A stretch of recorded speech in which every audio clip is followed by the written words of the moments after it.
Welcome, everybody.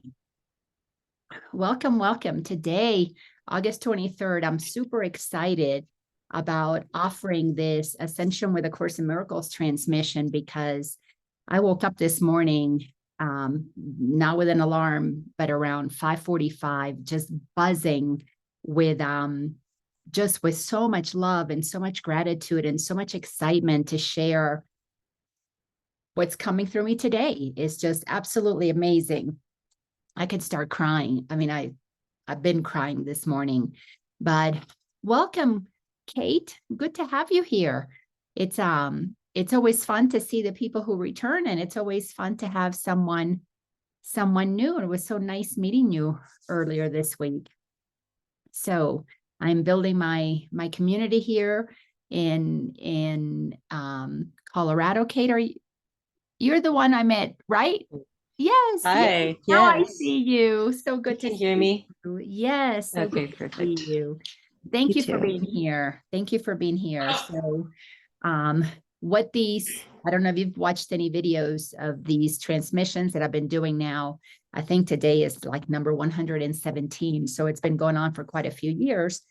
And we gather weekly and people come and go, and whoever wants to join joins in, and I share the message that comes through me, and it's based on teachings from A Course in Miracles, these particular transmissions. And then I open it up for anybody who has comments, questions, or maybe insights that they receive that they want to share. So basically sit back and receive. And Thank you so much. yes, your presence here is a gift to all of us. I appreciate that. Absolutely. Absolutely. So are you familiar with A Course in Miracles, Kate? That is so funny because I was actually looking at that this morning. I'm not familiar with it, but that did show up this morning for me. Oh, well, there is absolutely no coincidences, as you probably well know, and everything happens for a very specific reason.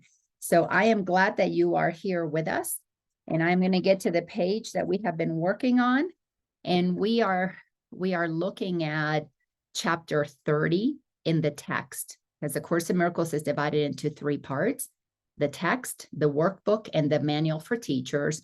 And right now we're in chapter 30th of the text. And and it takes a while to get through these teachings because they're so profound, one cannot rush through them. So I am inside of chapter 30 in section number 3, titled Beyond All Idols. And to those of you who are coming back, and there are others who told me they would join, but they join whenever they join. So this is a very loosey-goosey thing. Nobody has to show up on time or even every time. But anyways, so excited for what is happening in the world. I as all of you now know, because Kate, I know your sweetheart shared this with you. I started a group in Colorado where I live called Summit Healing Circles, and we've already had 4. And I'm getting messages from people today. This girl, I did a presentation last time that we met, which was last week, and the presentation, I recorded it and I posted it in the group, and she sent me this beautiful message. I have to share it with you because it also had me in tears this morning. She says, "Hello, Laina, how are you? My good friend was at your healing circle the other week and was kind enough to share with me as I am beginning my awakening journey. I cannot begin to tell you how much your video spoke to me. I would love to participate, but I live in Denver and I am not able to come to Summit County for your workshops. Do you ever come to the Denver area? Or do you know anyone down here that does the amazing work that you do? Thank you. I've never met this girl, but she watched the video and I let her know that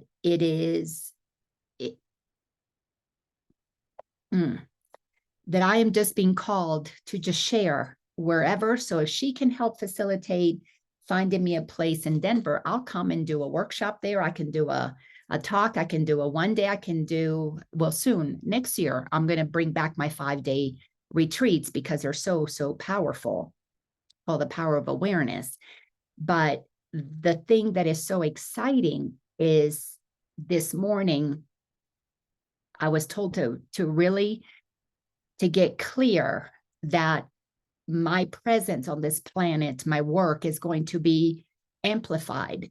It's going to just take on a life of its own because it's not my work. I say my work, but it's not my work. I'm just a vessel and it comes through me. But we are at a moment in time that everybody has to make a decision. Are we going to align with God's truth and accept the magnificence in each and every one of us? Or are we going to side with our ego?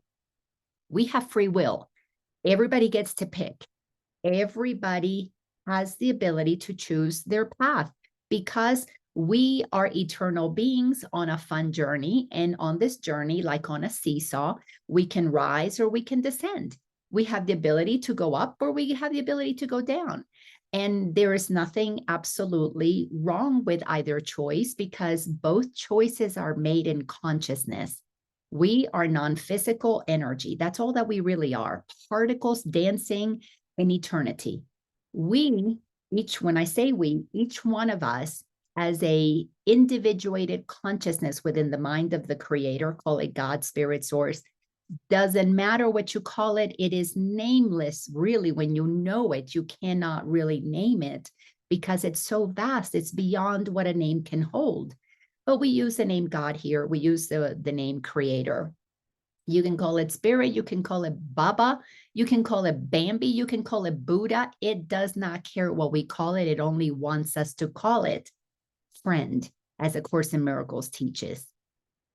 So we are at a point where we have to make a decision. Again, it is not good or bad. It is that we are in a portal for ascension or a space where we decide, no, we don't want to leave the 3D playground. We want to stay here.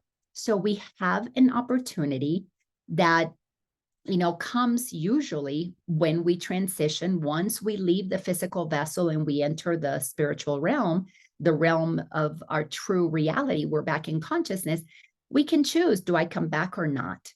Now, just about every soul that goes through this journey, when we understand that we have descended into the 3D realm, we don't want to not come back because we know that we've got to work through the steps. As I've put in this chart, we have to work from fear to love. So no soul that transitions says, you know what, I don't want to go back and finish my lessons.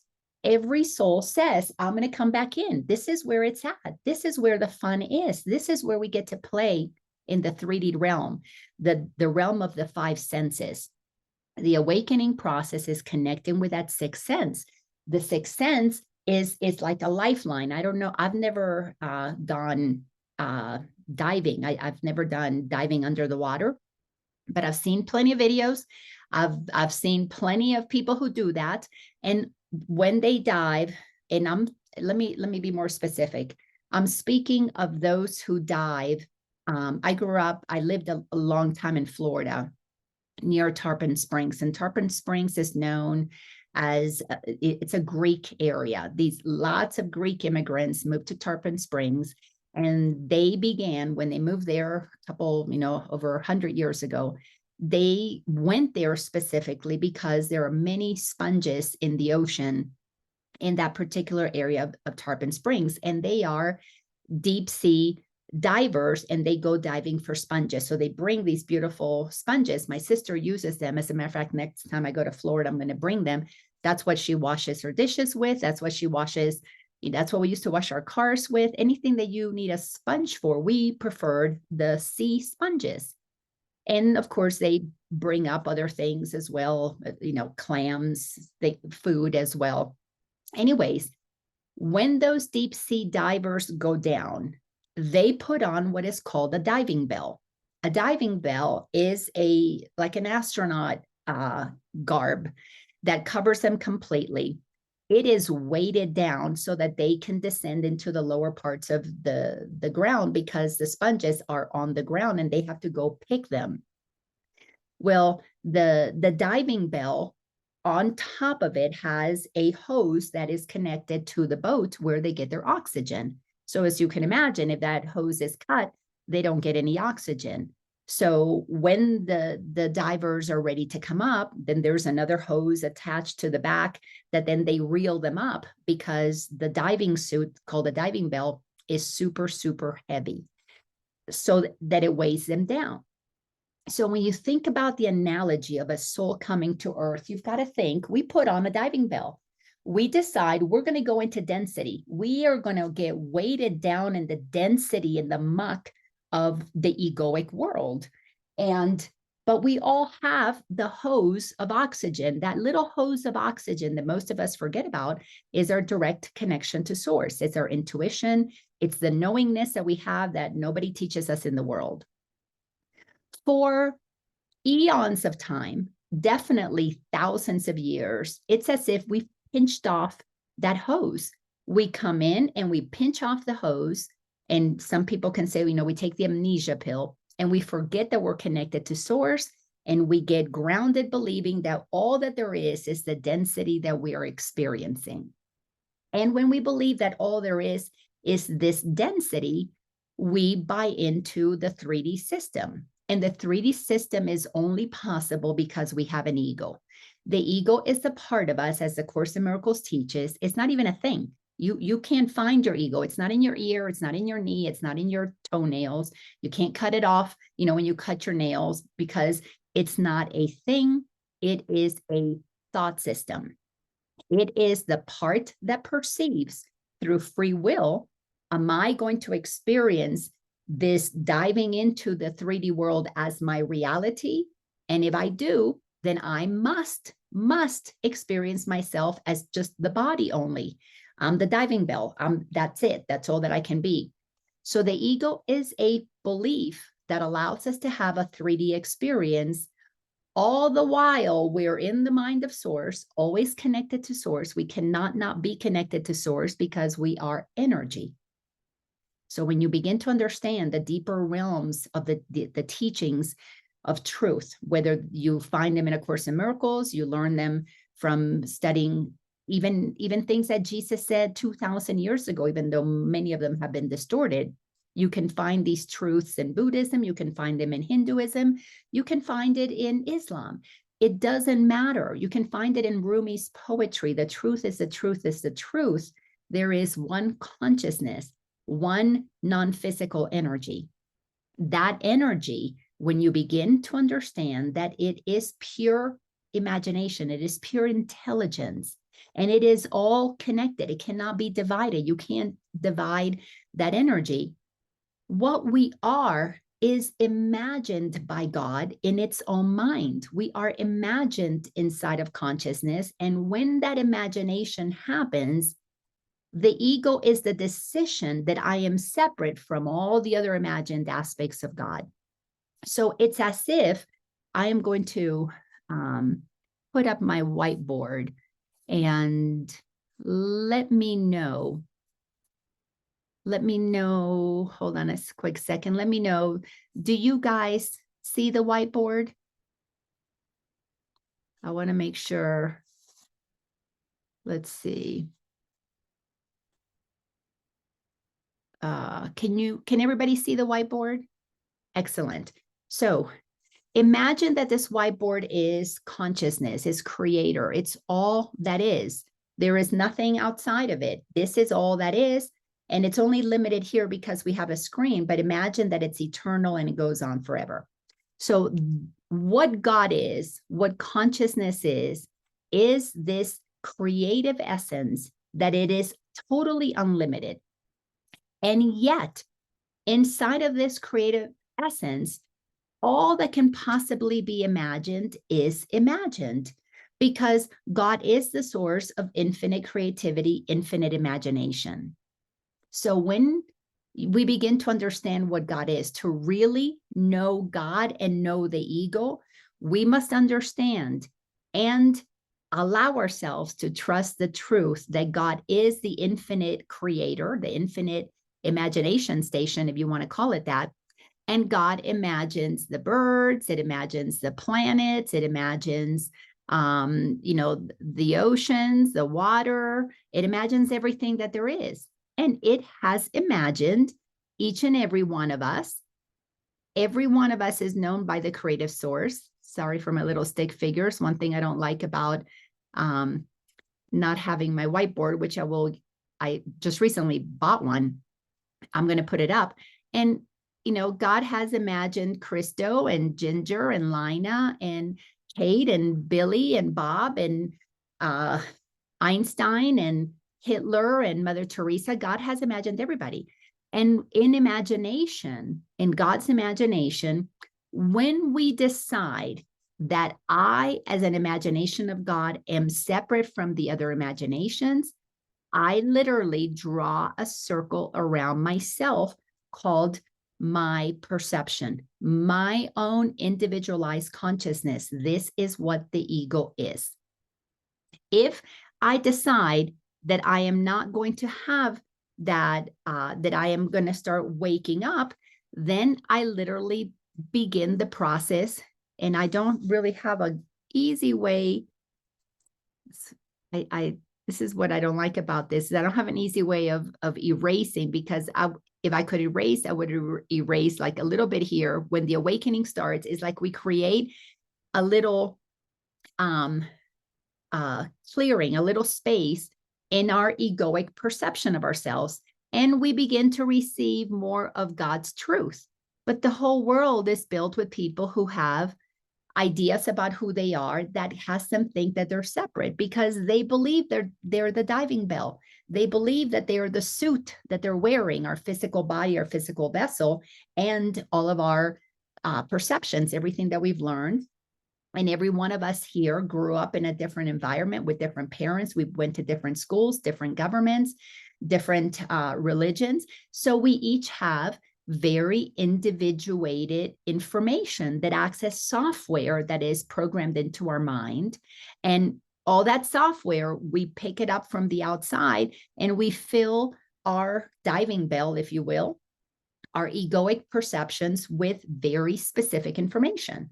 And because all of us have been taught mine is right and yours is wrong, if it doesn't match, we then battle each other. So what has been happening to humanity is, when you believe your ego, you are believing things that are not true. They're totally made up. They're completely made up by people who've forgotten that we have this direct connection to source, meaning we can bring in new information. We can bring in loving information, and everything that is God is love, because it's all one. Everything is contained there. And it doesn't divide, it doesn't judge, it doesn't separate, it doesn't segregate. So it doesn't know anything other than oneness. And oneness is what love is. No conditions for all to be there as it is. So when we decide to believe low, dense things, and we enter into the world and we descend into our egoic story, which over thousands of years, indoctrination, babies are born and they're fed that information, and they don't know any different because they trust their mom and dad, and they trust religion, and they trust the government, because we're conditioned to do that. We're not conditioned to trust our soul, our heart, because most people don't do that. My parents didn't do that. They told me to fear God, never to trust God. And God was outside of me, never inside of me. So why was I going to go, as a little kid, I'm going to leave my house and go look for God outside of the house? That I wasn't going to do that. So I went to mother, father. So I created a barrier around me of people of authority. So not only was I separate over here, not realizing that I'm connected to God, pinching off the intuition because nobody taught me that I had it, but I there was a layer created of idols. And this is what we are talking in this section.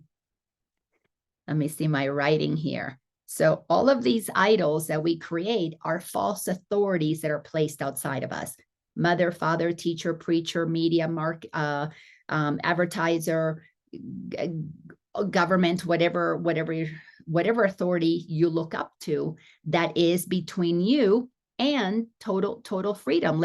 I'm just going to put God being the source out here in terms of the teachings. But here's the trick, and this is what I want you to take away from this drawing. What we've been told is God out here, that space inside of God here, is the space that is right here. It's the space that is right here. It's the space that you're made of. So we're made of God. So if we were to begin to remove the things, and I know that there is a way to do removals. It just doesn't, I can't always find it as easily. But anyway, so if we were to begin to remove things, oh, I found it. This is what it would look like when we begin to remove the lies, when we begin to remove what is not true about us. We begin to remove the story that God is not real. We begin to remove the idea that God is only here, God is only there, that God is outside of us. When we begin to remove the idea that God is outside of us, and we begin to remove the idols that we have made, we begin the process of awakening. And as we begin to awaken, we begin to remove all of these ideas that there's anything that separates us.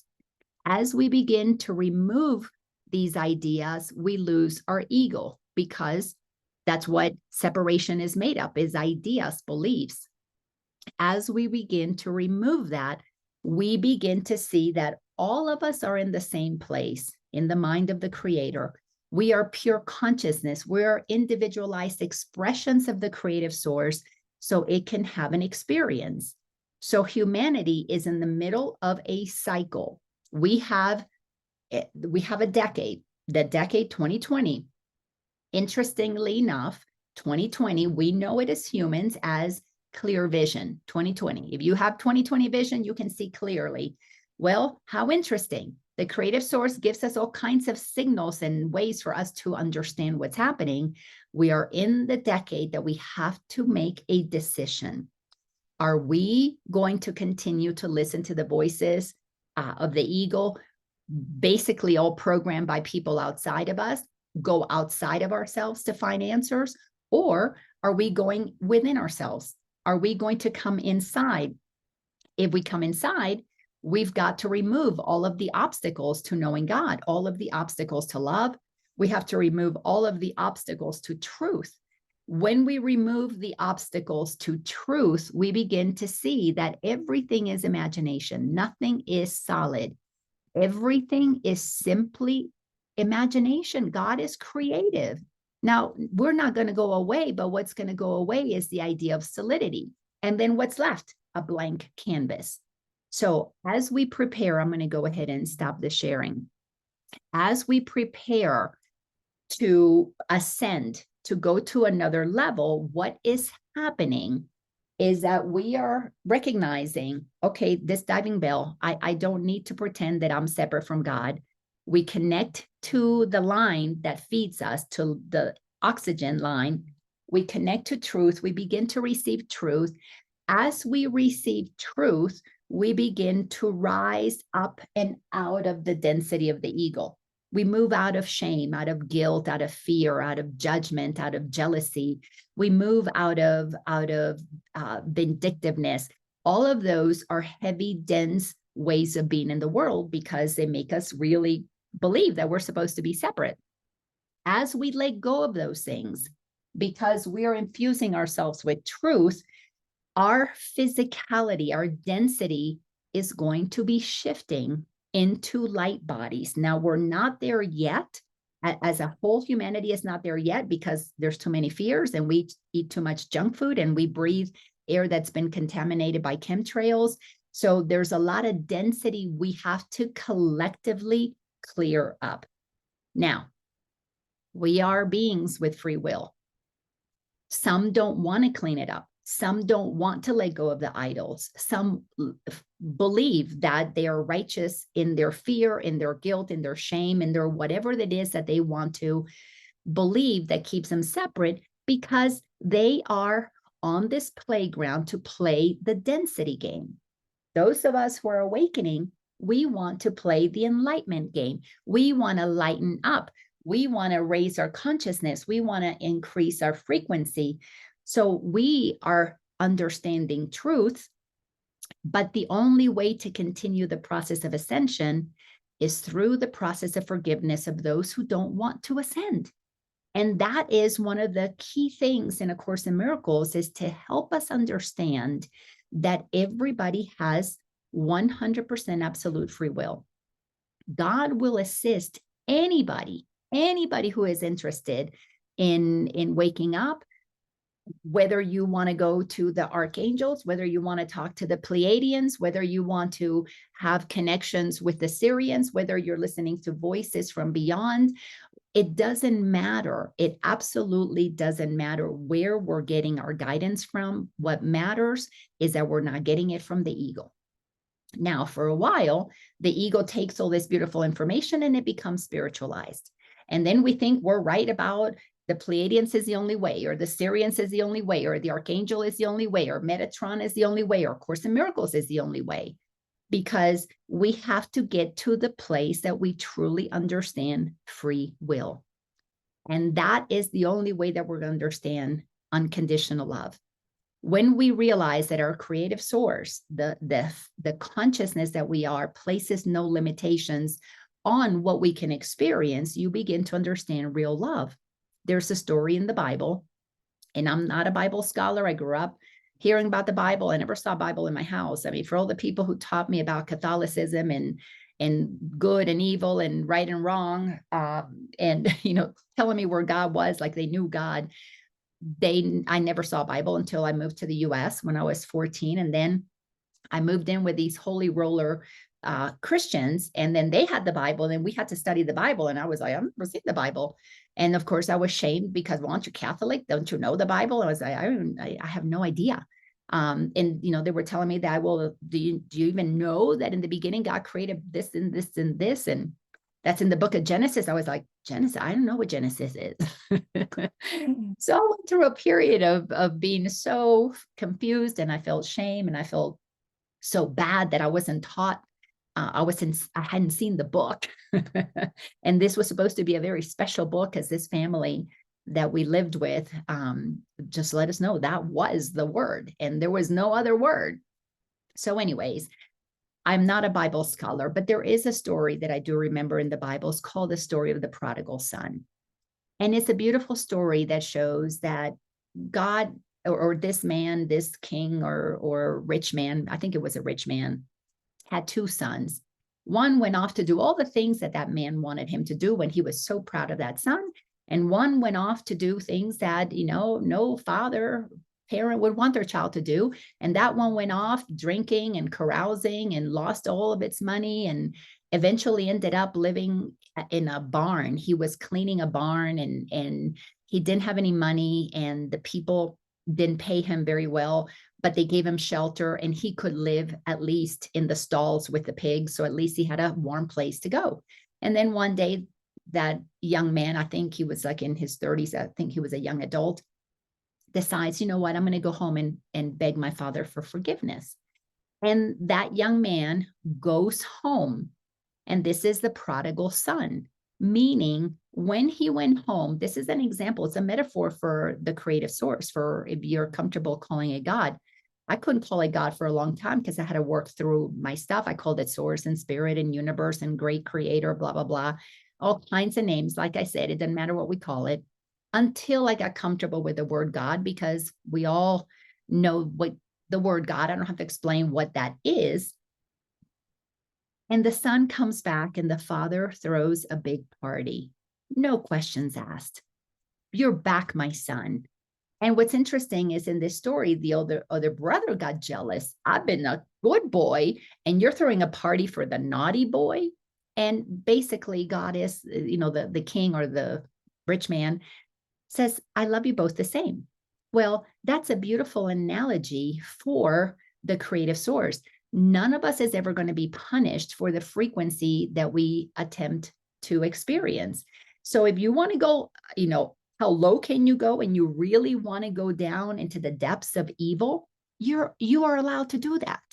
If you want to ascend to the realms of the angelic highest frequency, you can do that.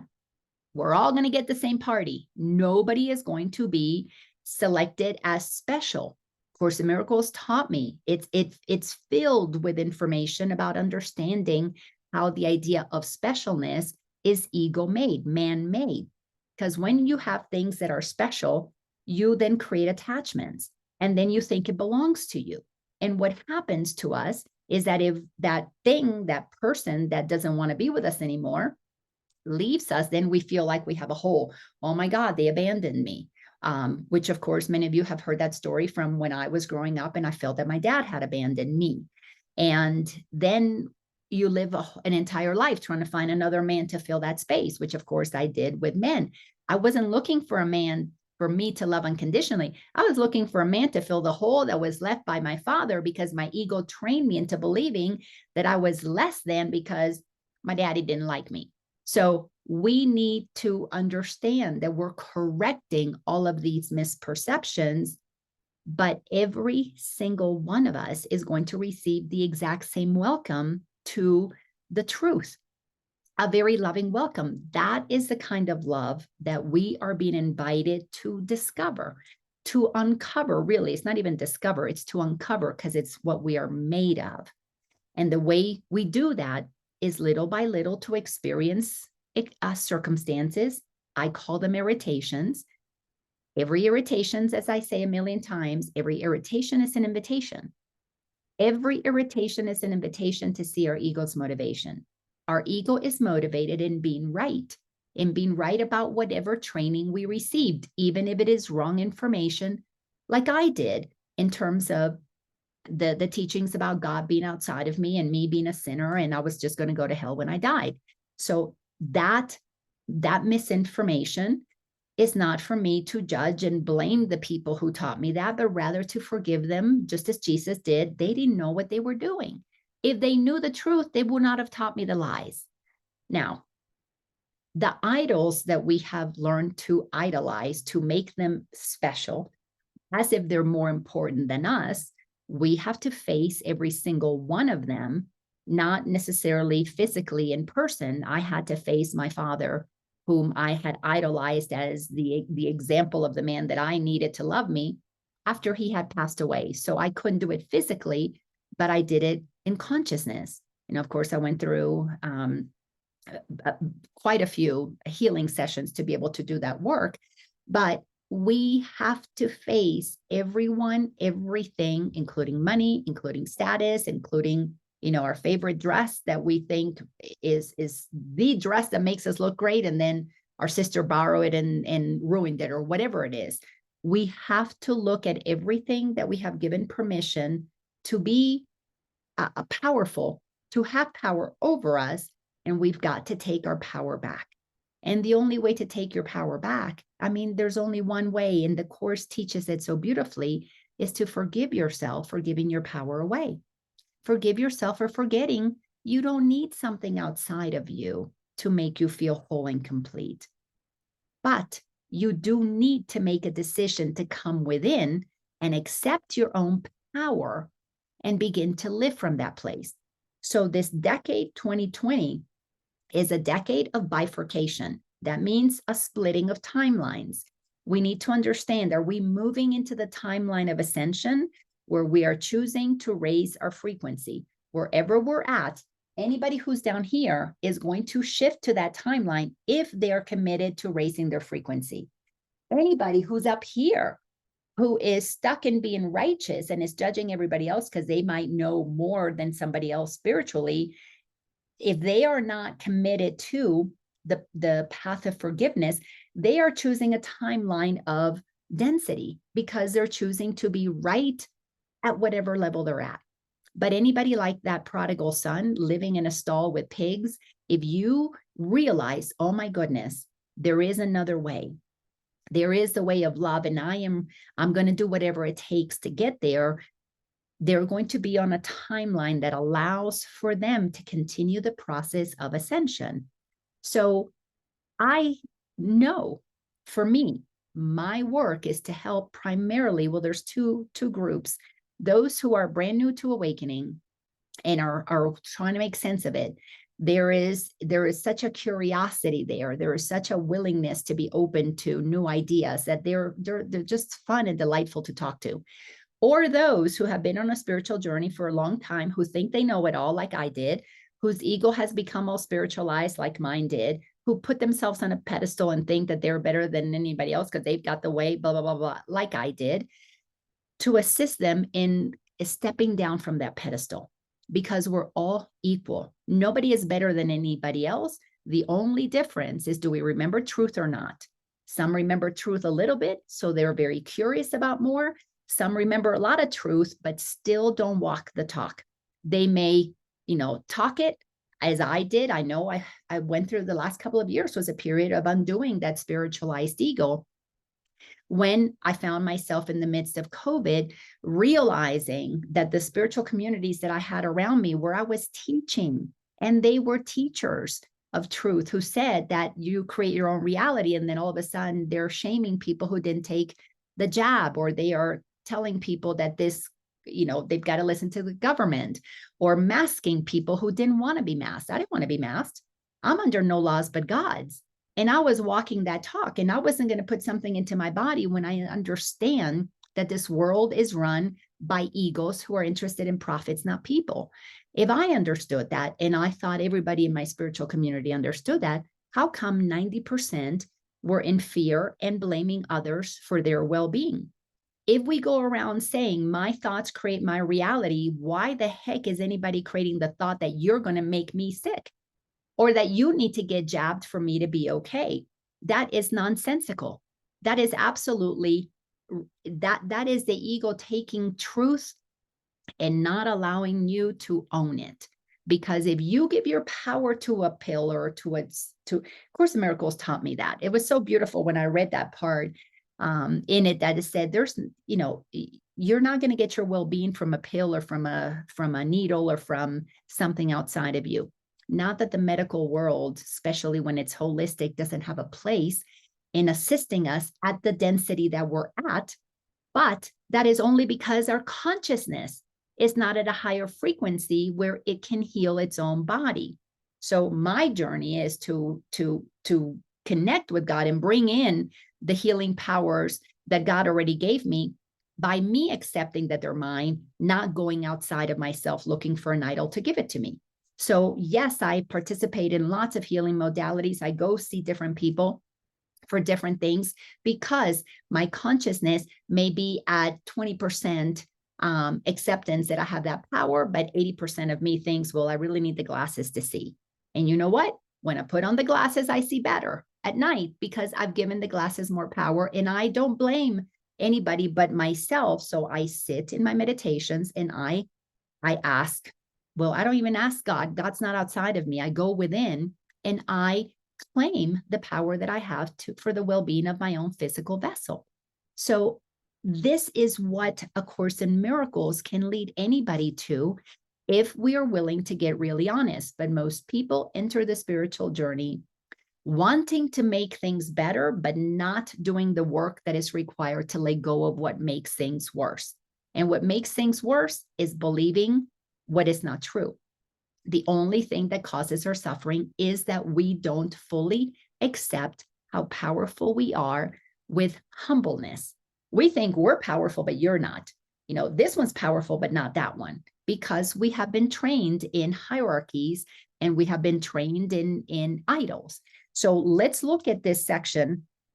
Today, we're going to look at paragraph number 8. So if you have your Course in Miracles book, go ahead and get that. So we are in chapter 30 in the new beginning. And that's why we started reading this particular section, the new beginning. Course in Miracles tells us to have a new beginning, to have an ascension, 5D earth, if you want to call it that, new earth, whatever you want to call it, to have a higher experience of what is possible, not higher this way, but higher in terms of, because it's expansive. It's like a spiral. It's not up or down. No hierarchies in consciousness, only experiences of density. If you understand that we're at a precipice, a completion of timelines, many, and this has never happened, from every guidance that I have received, be it channeled information or my own, this has never happened ever before, where an entire planet has the opportunity to ascend all together if they want to. Now, the planet itself Mother Gaia, she is a consciousness, just as you are a conscious or aspect of consciousness. She's an aspect of consciousness. And in this magical time, absolutely a miracle that we're witnessing, she is cleaning herself off of all the dark density, the heavy density that we've placed on her by humans who were not understanding who we are. And we were looking for love, for sustenance, for riches, for whatever outside of ourselves, including polluting her and desecrating her. And she's done with that because she's on her journey too. And we are part of her journey because we're on this planet. So for an amazing time, we have to make a choice. What do we stand for? Love or fear, freedom or safety and security at the hands of an idol? Now, it's okay. Everybody can pick whatever side they want to pick. Course in Miracles is really for those who are doing a deep dive into their consciousness. It is called a course in mind training, to train your mind to think with God, not to think the low frequency thoughts of the ego, meaning stop believing lies. There's nothing wrong with you. There is absolutely nothing you're not capable of. Every single one of us is made in the image of an infinite creative creator. We have that ability. As a matter of fact, Course in Miracles says the only difference between us and God, and this brings tears to my eyes, is God created us, we didn't create God. Other than that, we have the exact same power because consciousness, our mind, our use of mind, just as God's use of creativity, is infinite and all powerful because it creates what it thinks about. We in the third dimension have created in density, so it takes a long time to see, our wishes come true. But in density, we also believe in lack. Some have it and we don't because we've been conditioned that way. You're going to have to work hard to get like we don't have. So we have to work through letting go of all those lies, accepting the truth, and with humbleness, realizing that we're all equal. And really, the way that I can tell the difference between people who walk the talk and those who don't is the fear. That's how you see it. Afraid of not having enough money, afraid of not having this, afraid of not getting the lover, afraid. And they may say beautiful things. They may speak beautiful things in consciousness, but the fear is the indicator that they don't trust. And to be able to ascend, you must trust, because we don't remember until we begin to open up our consciousness and begin to allow ourselves to receive the visualizations of what is going on. We don't remember what the fifth dimension looks like. But nobody got here unless you descended from that level. We descended from the highest frequency, and we have been on a journey for eons of experiencing what it's like to go to these lower and lower dimensions. The diver in Tarpon Springs does not go from the boat immediately to the bottom without descending.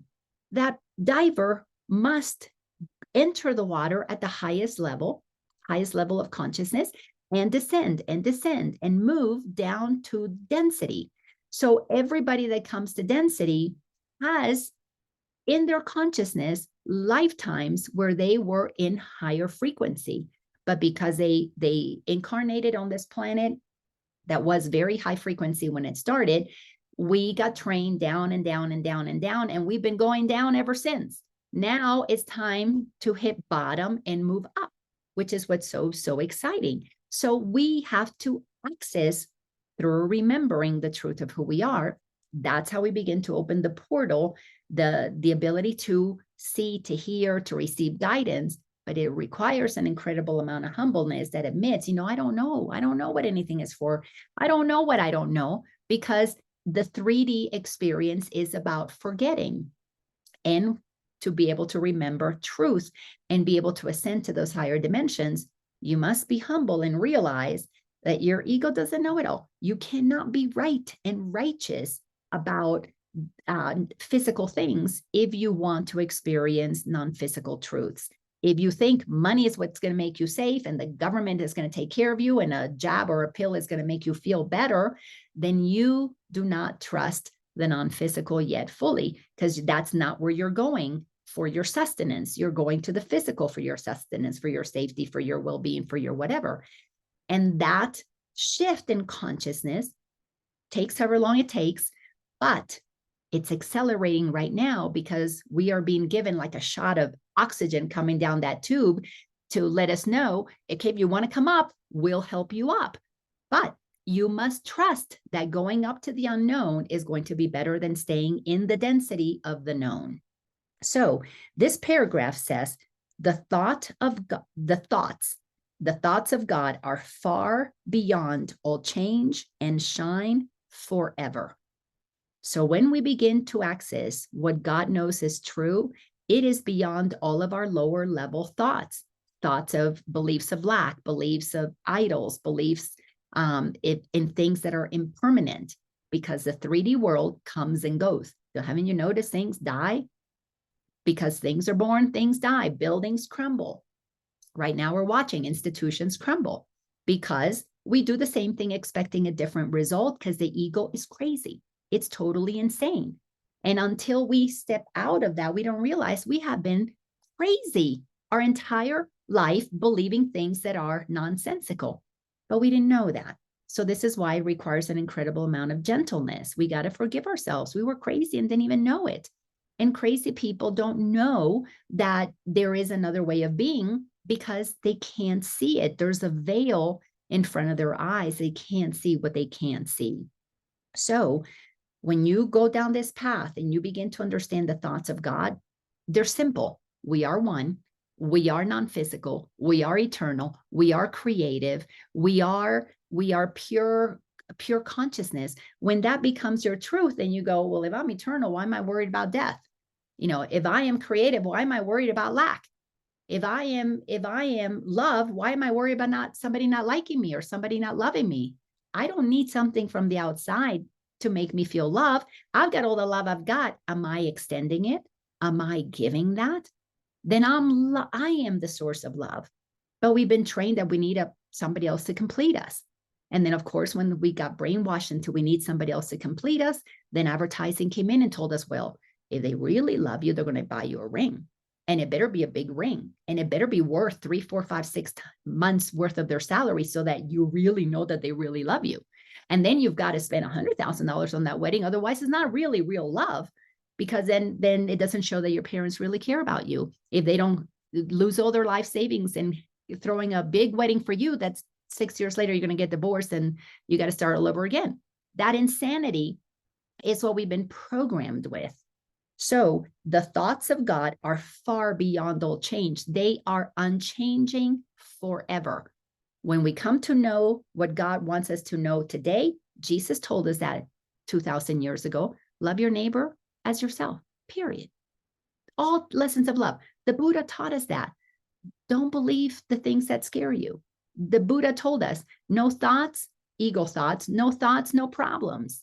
You go back 5,000 years ago into the times of Egyptians, maybe 12,000. It's a little murky in the timeline of the Egyptian lineage. Go back beyond that. Go back to the Pleiadians, where we were actually in a state of having been created, and we existed back then. So go back to find the truth, because it is not what is being taught today by those who are invested in asking or in keeping us unaware of the truth. So let me keep going here. The truths of God's are going to shine forever. They're going to be the same forevermore. They await not birth. Listen to this beautiful promise. They don't need to be birthed, because they are not birthed. They're not of time. They're not born. They do not die. They just are. The truth of who we are has always been, always will be, and it is for us to access it by our willingness to stop blocking them by believing things that are nonsensical. The next sentence says, they wait for welcome and remembering. We just talked about that. Remembering the truth is the only way to know truth. others can teach it to you. I am sharing truths with you. Course in Miracles share truths with me. I receive guidance from my guides and they share truths, but none of it will change this body vessel's perspective unless I accept them as my own. I have to welcome them. Oh yeah, that's true. So if I believe that I'm eternal, I can't be fretting about death. If I believe that I am made of creative intelligence that heals the body, I cannot walk around in fear that I'm being poisoned by the chemtrails. Yes, they're there. I acknowledge them and I want them to go away because people in lower consciousness do get affected by that. Again, that's the reality that they're creating. So I'm not saying that that's a bad thing that it's happening. These are all potentials in the mind of God. All potentials are accepted. But for those who want to ascend, then they must unplug from that level of misinformation. So we are shifting consciousness, not battling the things outside, because as more of us become aware and we say no to these things and we participate in questioning these things and bringing them to light, more and more people at lower levels of consciousness who will take revenge, who will go battle, who will speak up and what do you call that when you stand and speak out, march or whatever, those things might happen. But those who are ascending to a higher frequency are not doing what we were taught to do in the world, to go to and fight and battle what we don't like. We go to God and ask God, what would you have me do? So we've got to go to the truth that's never been birthed, that always has been. And it is waiting for us to simply say, use me, work through me, inspire me, to invite us into simply giving us the opportunity to be in a place of consciousness that allows us to be open to what is possible in a world of infinite potential, in a world of creativity that is being birthed in front of our own eyes. For us, it's a birthing because we don't think we've seen it before, but it's really an unveiling, a removing of a veil that has been blocking us from knowing the truth that has been true always. The thought God holds of you is like a star. This is poetry, people. Receive this as a gift. This is sentence number 4. The thought God holds you is like a star, unchangeable in an eternal sky. We are like a beam of God's light. We are a spark of the divine. We are loved beyond anything we could possibly ever understand about love. Placed here to, like a flower, blossom. Let our light shine. Let our light come forth. But most of us have not been able to blossom because we have been trained by unconscious people who held tight to our buds, covered us up and told us, who do you think you are? Or, you can't outshine me. I'm your mother, or I'm your father, or you can't be better than, this person who's a billionaire. Now that one has status, but who do you think you are? So we have not been allowed to fully blossom. And like a star needs to shine, we need to shine our light as well, because God holds a thought of us, wanting us to express ourselves in pure imagination. There is a potential we must realize if we're ever going to be really fully happy and experience that peace that passes all understanding. When we begin to accept ourselves in all of our uniqueness, stop comparing to others, stop idolizing the model on the magazine or on the runway or the whatever it is. Stop looking to the Joneses down the street and trying to keep up with them, or trying to achieve the status that so-and-so has. All of that is made up. All of that is made up. Most of it is crumbling, if not all of it is crumbling, because we're coming to a level playing field where we have to recognize our equality. Because every one of us is the thought that God holds of us as pure light potential that needs to be realized to fulfill God's imagination about what it desires from each and every one of us. And it only desires, Course in Miracles says, God has only one purpose for us, and that's that we be happy. And we cannot be happy. We're not going to feel happy until we accept that we are unique individuals. But you cannot just accept it for you and judge other people as, oh, who do they think they are? You must accept it for all. That is what equalizes us. That's what makes us humble. That is actually what wakes us up, is a realization that we're all the same, believing different things. That's the only thing that makes us different, is we believe different things. Let me read this in the next line together. The thought God holds of you is like a star, unchangeable in an eternal sky. So high in heaven is it set that those outside of heaven know not it is there. We can only see the light of another when we truly are in that same frequency. To be able to see it and acknowledge it as nothing but a reflection of our own light, and we are a reflection of their light. That's why when you move, when you ascend in consciousness, you begin to know who has that spark, because it is not seen through just the physical eyes, it is felt in the heart. And you can hear, they can say a few words and you can feel a resonance. You know, I have the ability to be around lots of people, and that here, especially now in Colorado, that I'm deliberately meeting people.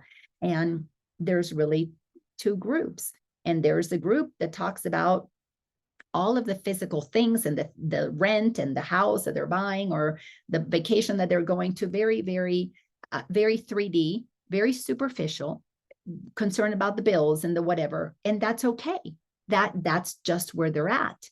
And then there are those, and of course they happen to be fewer, because the Course in Miracles says all want to be happy, but very few will do what it takes to get there, because the majority is looking for love and for peace and safety outside of themselves.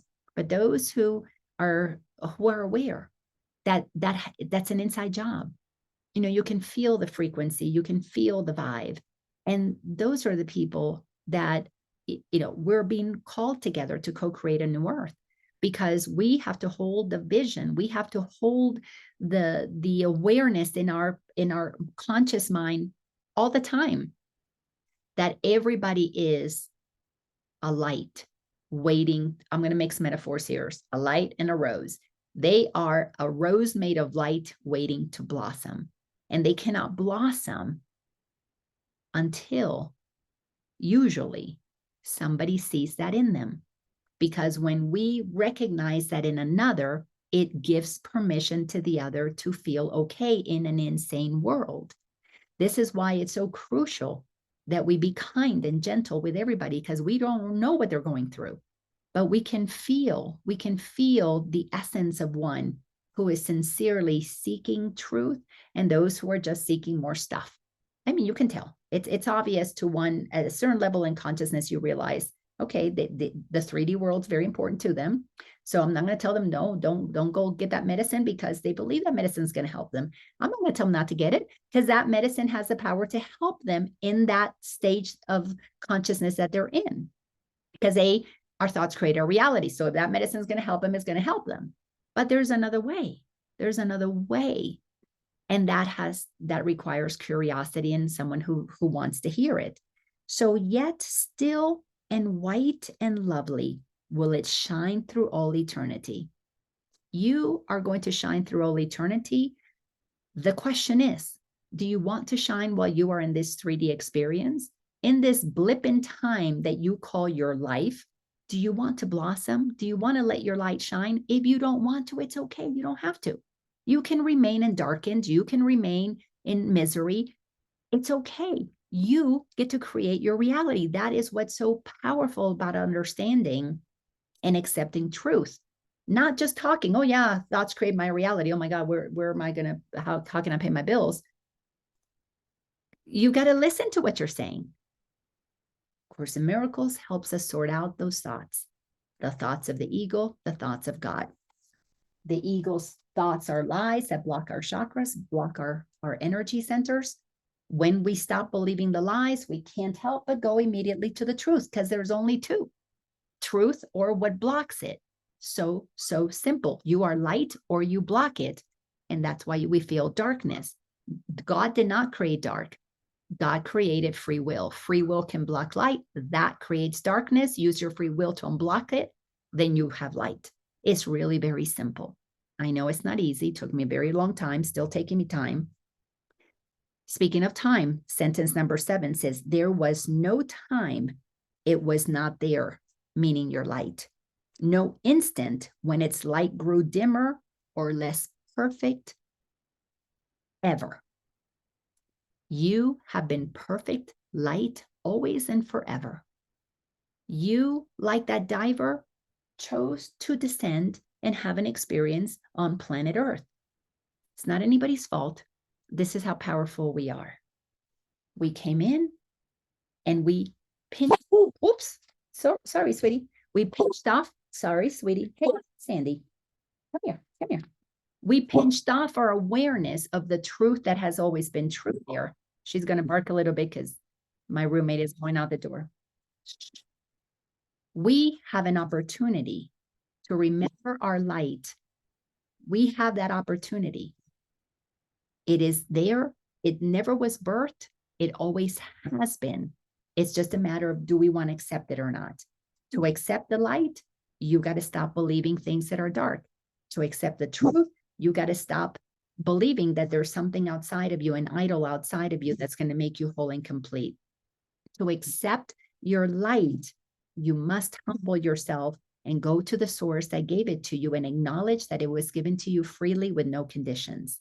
Once we do that, we begin to feel the love.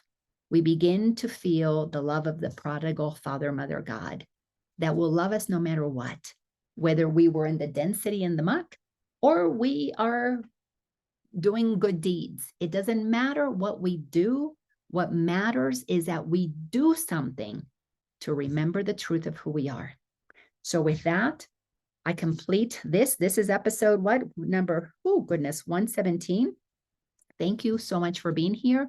Did anybody get any nuggets or anything you want to share with us as a group? I would love to hear from you. And if not, as always, please share these messages if they touched you. So unmute yourself if you want to share. Otherwise, I'll end this recording and put it up on my YouTube. Just wanted to thank you for allowing me to be here today. And I don't know, this morning I saw the link, and so here I am. I understand why I'm here. And it's beautiful to be a part of a community. So I feel really grateful. Thank you, sweetheart. And I look forward to seeing more of you here in Colorado. You will. Thank you. Thank you. Thank you.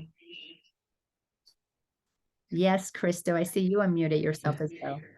Yes, I just wanted to say, amongst all the many other wonderful things you shared, I like that whiteboard analogy that you gave. It makes it's a nice example to share.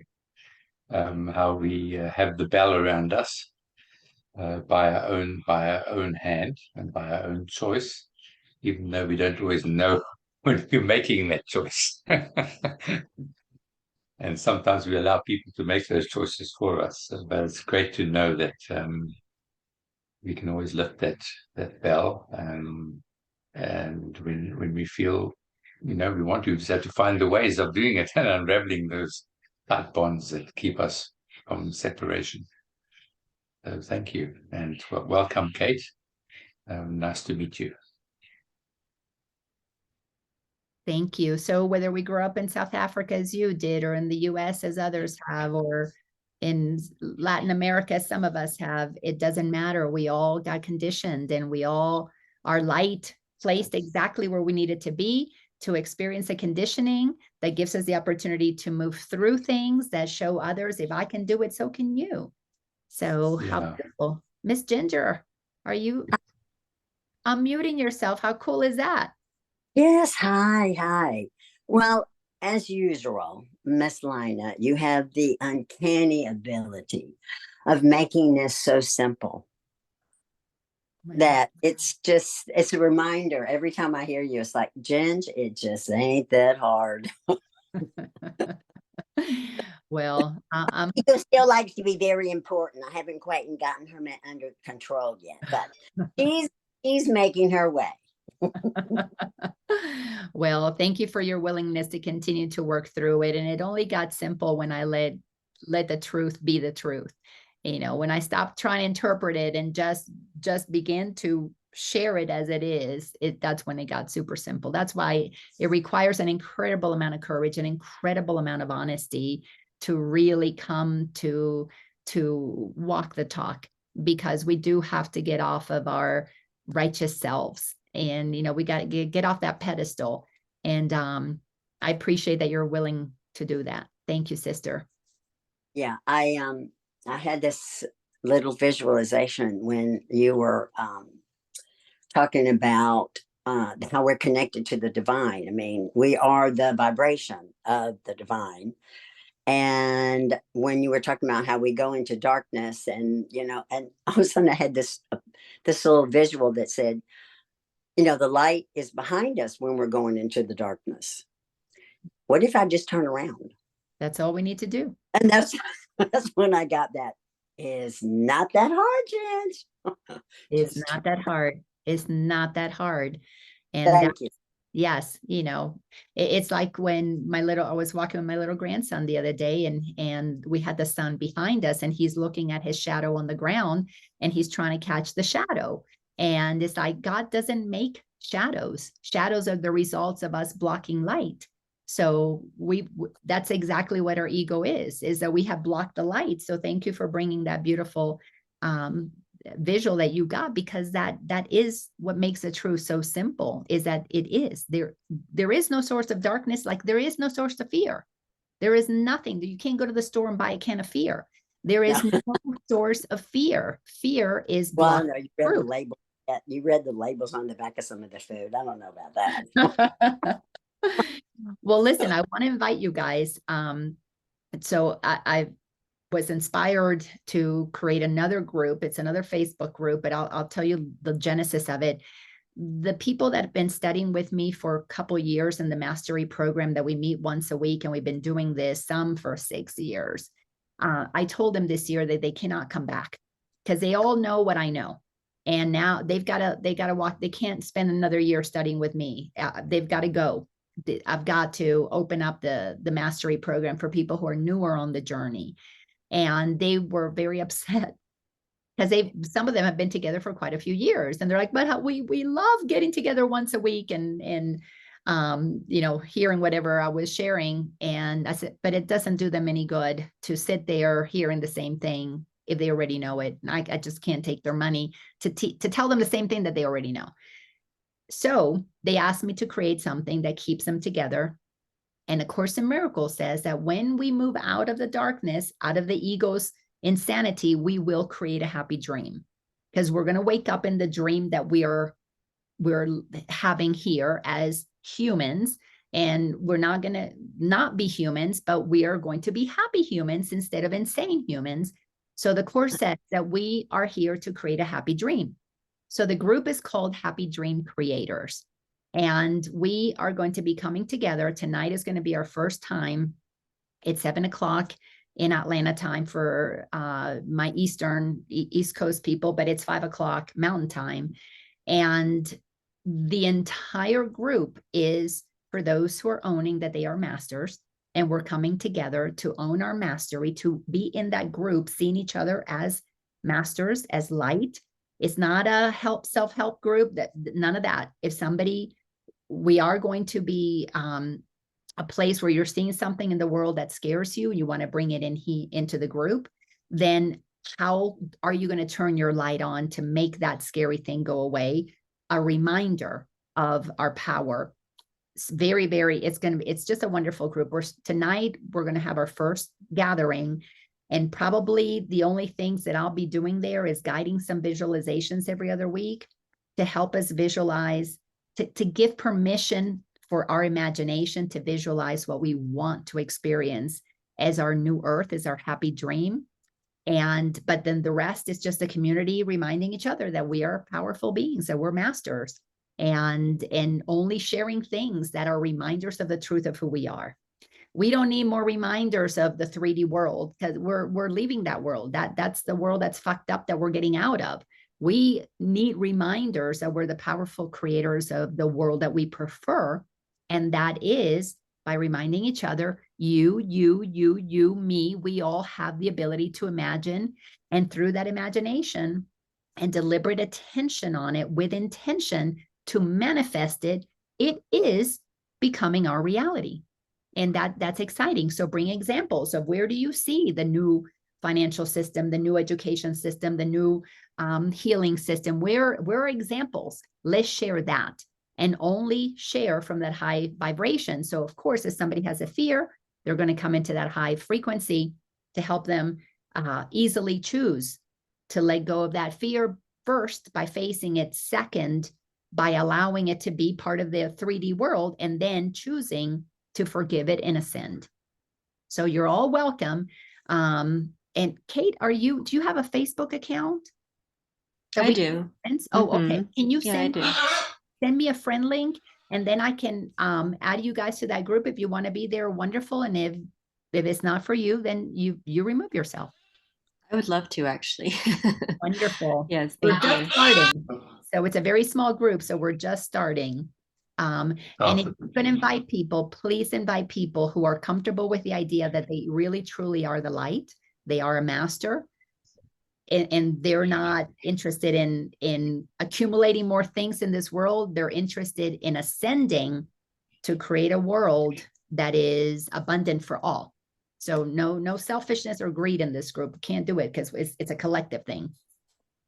Oh, thank you. Thank you. Thank you for that opportunity. I know it's Pat Corn's birthday this evening, so we might be leaving before that time. No worries. We'd love to contribute. No worries. The following weeks. Is it a weekly event? No, every other week, because every other week I do the healing circle on Wednesdays. But we'll record the Zooms and leave them in the Facebook group, because there's nothing that's special that if you're not there, you miss it. So it's open. Wait, are you sending the link out?